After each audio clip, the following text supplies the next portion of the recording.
Namaste and good morning, everyone. Good morning. Vasundhara Yeah, good has morning. set an excellent tone to the routine of the day that's going to happen.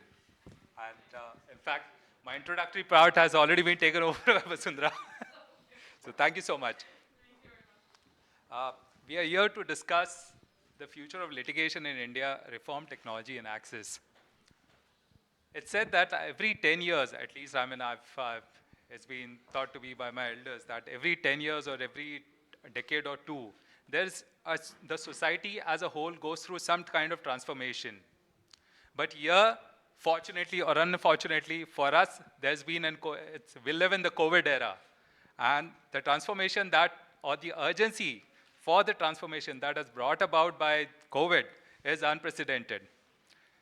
And the same applies to litigation as well.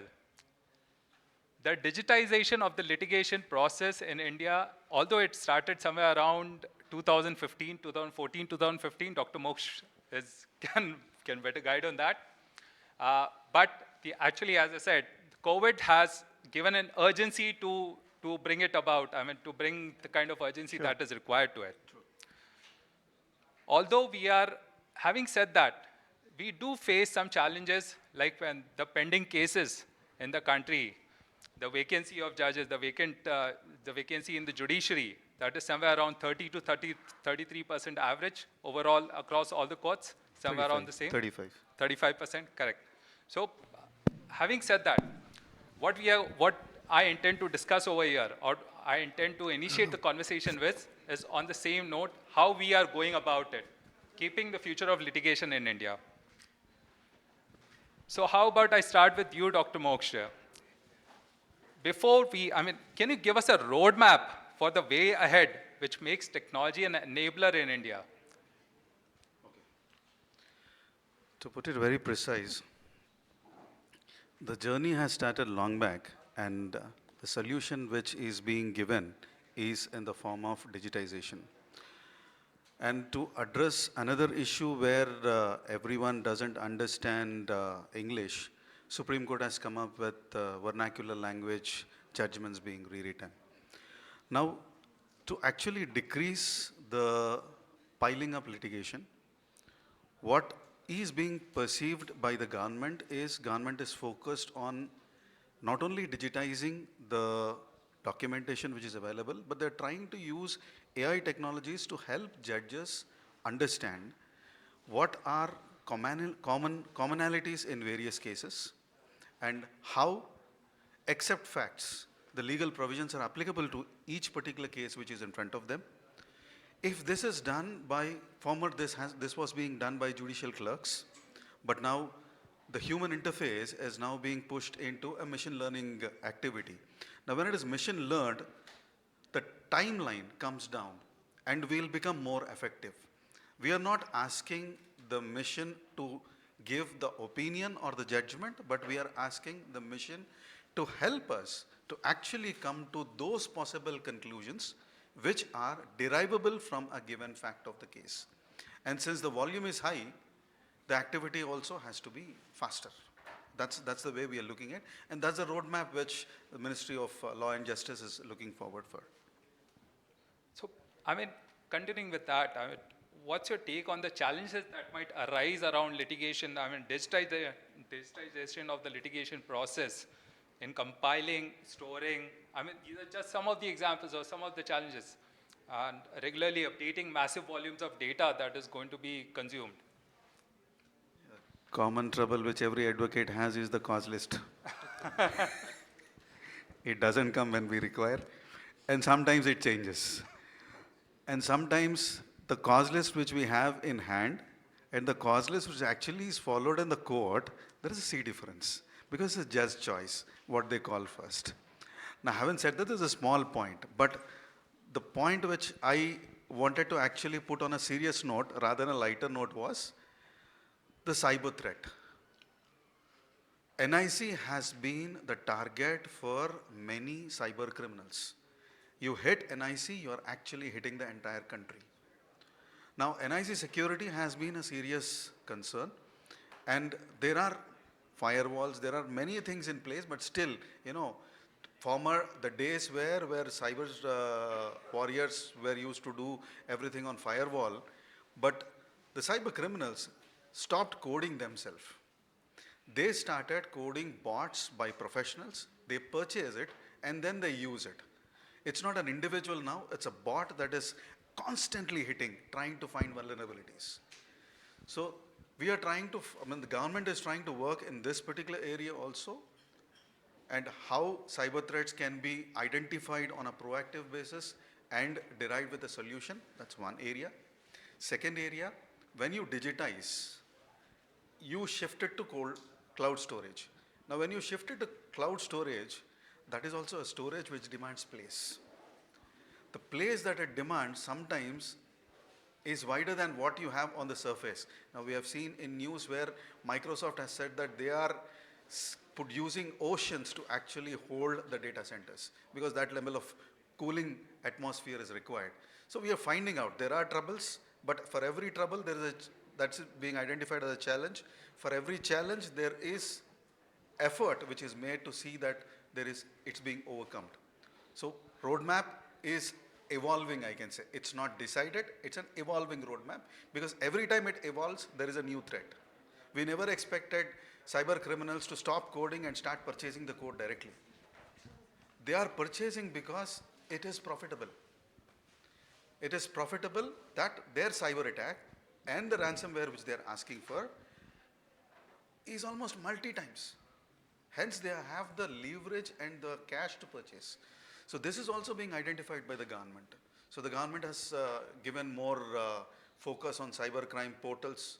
And whenever I see someone complaining on a cybercrime which they have been a victim of, they always say, the first thing they say is, I tried 1930, it's not working. I said, it's okay, there's something called cybercrime.gov.in, go there, you can get a solution there. So we're working on it, it's that. So thank you so much for that. But tell me something, how will the online legal ecosystem that is being formulated how can that be structured and regulated, and what kind of institutional hierarchy or oversight mechanism is required to ensure the necessary checks and balances? I think whatever is the administrative system that is being followed in various courts has to be run with a parallel administrative system for digitization exclusively. Because the current administration system, which is assisting the judges, assisting the court staff, and all this process where it is being digitized, this system is robust at its level. When we want things to be digitized, three things are mandatory.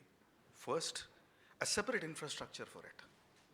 Second, people who understand, people who are competent to be in that particular place where this infrastructure is built. And most important is the data privacy. Now, when we are talking about a website, we say, are you GDPR compliant? Do you have data privacy policies with you? Is your privacy policy robust? No one asks this question to a court. Threat is there. So in courts also, there must be a separate infrastructure which parallelly runs along with the current infrastructure. Till everything is 100% shifted, you need both the infrastructures to run simultaneously. I think government should take action in this direction. Thank you. Coming to you, Punit, do you think, AI is the in thing now. So do you think will AI tools be able to assist the underprivileged and the economically weaker sections, individuals in representing themselves in court, and reduce the burden on the government councils and the public prosecutors in that sense? Yes, definitely. AI tools is very helpful for the economical vehicle section when they are going to the courts. Let's say, I just tell you the example. Let's say I am a guy. I don't know, I'm a legal guy, but someone who don't have any legal expertise. He wants to file any petition or anything else. So if he goes to the court, he has the overall view. Okay, what he need to mention it, how he get the relief. So before going to the court, he actually, through the AI system, he generates all the knowledge, which actually helps him to get the justice. So yes, this is the right thing that the AI is certainly help the weaker and economical section weaker section to get the justice, and it's also reduce the burden from the court also. But Punit, how do we deal with the challenges that come around illiteracy? I mean, illiteracy is still a challenge in India. I mean, it's still a burning issue in India. So how do you think illiterate person, or I mean, how they would be literate enough to effectively use AI? See, Rajeev, these days everyone has a smartphone, right? I got your point, that most of the people are still illiterate, but they have the smartphones with them. They are using all the technology. They are using every app as of now. So they can, see, even in the illiterate people also, they can go to the AI tool and use a Hindi version also. Let's say he's illiterate, he don't understand the English. So he can type in Hindi also and understand what is the actual prayer. And even as the Mr. Moksha rightly mentioned, even the Supreme Court also allowed to, you can file a petition in Hindi. So it helps the illiterate people also. That's true. That's true. How do you think, in what ways can future litigation reforms and digital courts improve the accessibility part for persons with disabilities and senior citizens?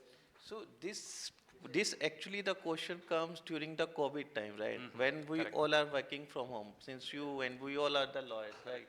So when we are working from home and you cannot appear in the court during the COVID times. True. So everyone is appearing through digital hearings, so it's an online hearings going on, and still, even when you just requested the court, since it's a senior guy, or accept the evidence part. So most of the courts allowed the senior people and these people that you can allow, and you can attend the online hearings from home. So yes. Tell me something.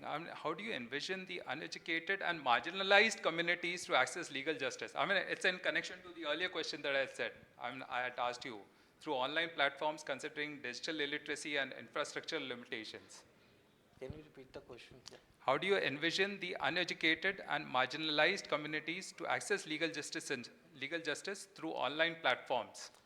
So when any of the illiterate or the uneducated person feels any problem, say, let's say you can Google it, you can simply mention it, I have this problem and I want a solution of this. So you can easily got all the solutions over the AI, or you can go to the Chat GPT, or you can go to the Google, you can only just write your problem and you got the solutions. Right. So in this way, you can also, AI actually helps everyone, either it's uneducated people, or he won't understand the other languages also. Even, let's say one of the languages Marathi, or you can say in English. So he can also translate that particular language to language which he actually understands. So he can go through that over the AI using the tools and understand it. In this way also he can help it. Thank you. I want to add also something, rightly mentioned by Punit. There is one act is the Legal Services Act 1987, which provides the legal help to the poor and scheduled caste, single women, and there's so many categories. If somebody is uneducated, or I guess is belongs to the lower class of the society, which do not have many means, they can directly go to they can Google it. Can I help from the legal side? Then the Google will provide the Legal Services Authority Act. Many of the people don't know about this act. In every court, you have a legal advisor, free legal advisor for the SC/STs who has a income below than 15,000, any general category if the income is 15,000, and a single lady, and a child without parents, and there are so many categories are there. So rightly mentioned by Punit, this AI or the Google will help the people to take the resources managed by the government. Government actually putting a lot of efforts to give justice to the poor, but information is not passing to the last mile people. So by using AI and Google or the technology events, they can use these services provided by the government. Government is doing absolutely very excellent work in this field. Even before going to the, you can also I just quote the one example of Amitabh Bachchan and all the other actors is also advertising over the news channels. In case if banks has not provided you the resolution within this period, you can approach to the RBI over their portal. So these are the initiatives is taken by the government also to create an awareness between everyone. So that, yes. Like insurance ombudsman, banking ombudsman, these are the excellent institutions. You have to spend nothing, zero amount. True. Court fees is zero. You will get the justice 100%. one addition to what Punit and my other panelists says. Today we have voice to text search. That's correct. And That's correct. many people whom we are thinking as underprivileged still have a smartphone. True. And they are using voice to text search. Now, that's the beauty of voice to text search. Absolutely. And people really get that information and they're exercising it. This we can see in a common case where a person is falsely accused. There is something called Office of Defense Counsels who actually don't charge anything, but they help the accused to work out. Not just the public prosecutors. As a defense side, they are also government employees. So Office of Defense actually helps accused to see the trial is taken care. That's right. That's right. Thank you. Thank you. Manish, I'm putting to you, is there a need for a dedicated tribunal or specialized courts in India to adjudicate disputes arising from the digital economy and technology-related conflicts? Yes, there is a need of our to have a digital courts. Indeed, I think government has already initiated a few of the acts, the Commercial Court Act, IBC. These are the specially Commercial Court Acts is dealing with the commercial activities. Only the earlier it will take years and years to decide a commercial suit. Now it will decide it in a year or two, and the IBC is doing very good.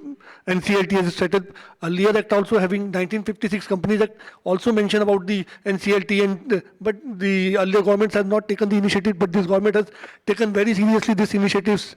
They have set up the NCLT, company law tribunals in each of the states. It is actually helping the people, in fact the finance companies, the litigators. Now you see every day coming a news for merger, demergers, CCI are there. Earlier there is the MRTP, which is working, worst is the lower word.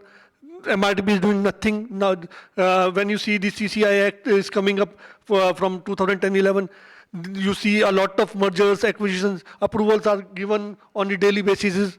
So yes, indeed, the digital courts are need of our, but our government, I think, is doing an excellent job. They have already come up with these things. Now you can see the government is, for the consumer courts, they have initiated a new portal, e-Jagrati, which is any consumer complaint can be filed by email also.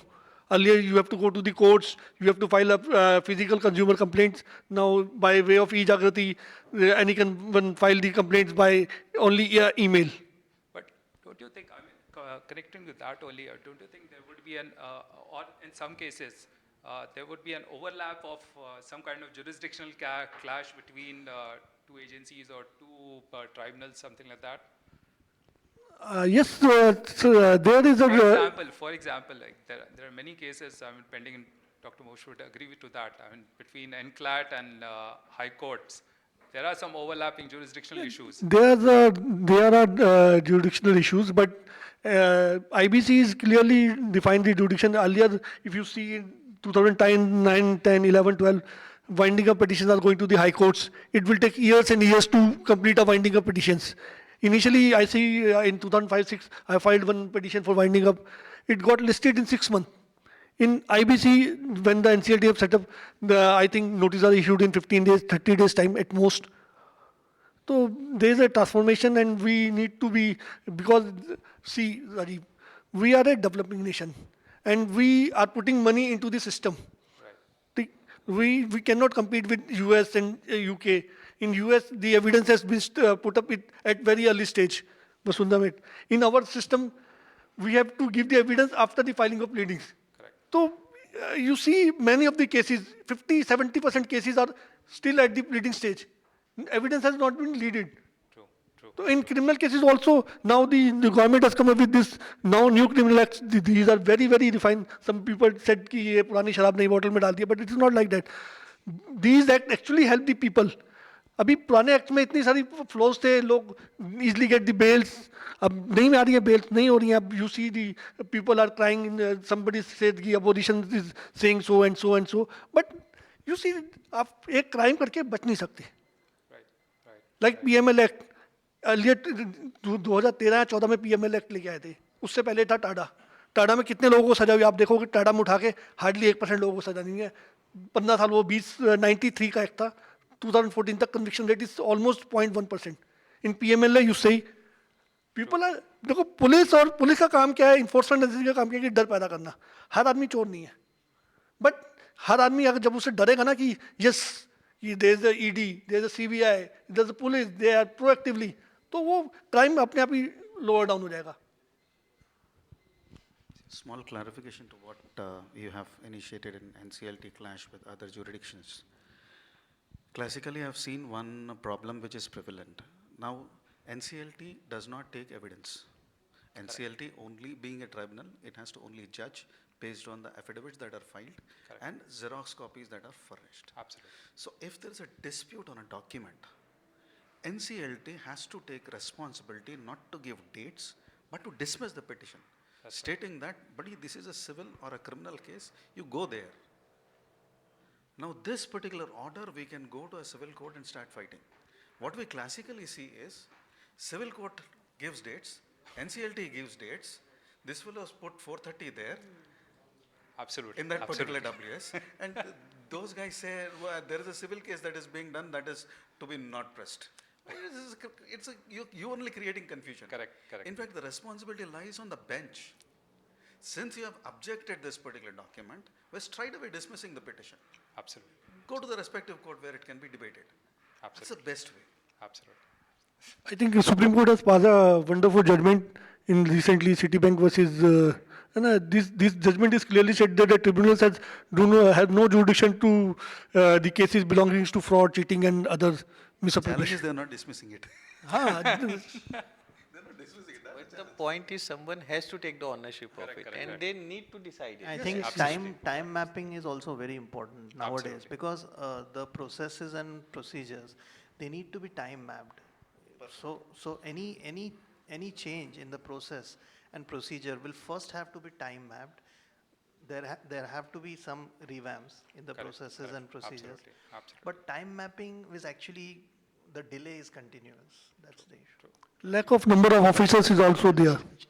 There are applications which we keep objecting, keep saying it's being rejected, but it continues. Timelines are there in CPC. There is a 90 days time of filing of reply. Hardly any people filing replies in 90 days.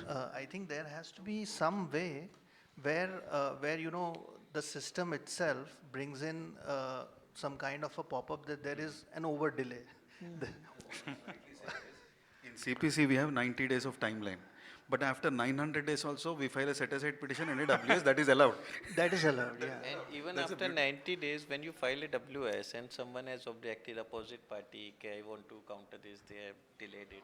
Then you again move to the reply to that particular application. Right. And respondent again said, okay, we also want to file a rejoinder against it. So it will take around 1 year to just complete this pleading, and then it will be decided by the court whether the WS has to be taken on the record or not. It will be taken. I agree, but it will take another 1 year to decide that. True, true. And the and matter is already been delayed, right?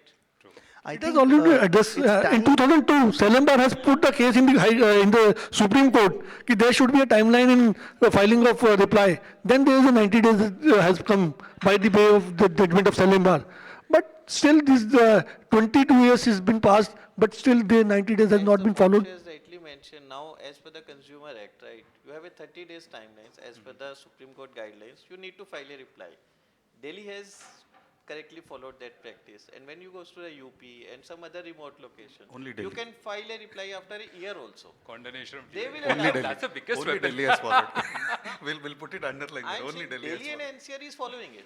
And when you go to the remote locations, so Correct, correct. correct. practice is not been followed.